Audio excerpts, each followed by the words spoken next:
And I'm going to start passing out fish. So I'm actually going to get in the water with our penguins. All of them are very excited and displaying their natural swimming diving behavior. So we'll continue that. I'm going to check in with Cindy just to make sure I don't miss anyone, and then I'll join you for some questions. Alrighty, sounds good, Kelsey. So in the meantime, let's talk penguins. Raise your hand if you've ever seen a penguin before on a TV show or movie.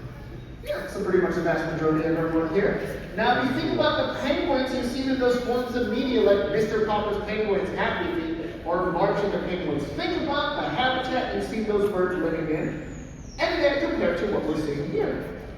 What might appear to be missing at first glance? Ice. Yeah, where's the ice? Where's the snow? What's up with that, I've been asked. Well, that's because these are not Antarctic penguins. Quite a boisterous feeding time we're seeing here today, folks.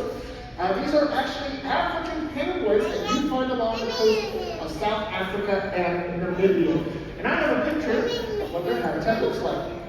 They're like a rocky beach. In fact, this habitat we have here at the Academy is inspired and based off an actual place you can visit if you ever get a chance to go down to South Africa. It's called Boulders Beach, where you can find African penguins.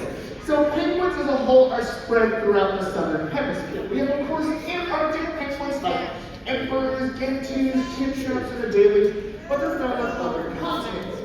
Has anyone here ever visited the San Francisco Zoo to see their penguins? We have a couple of folks.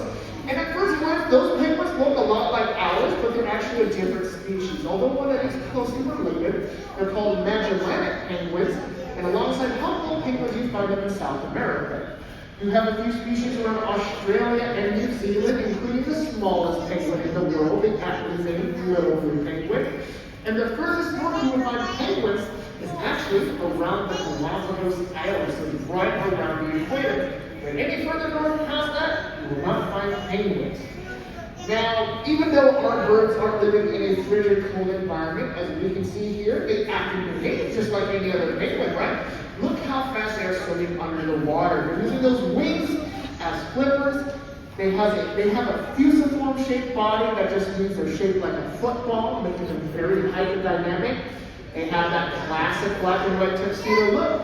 And on top of that, they really, really love their seafood.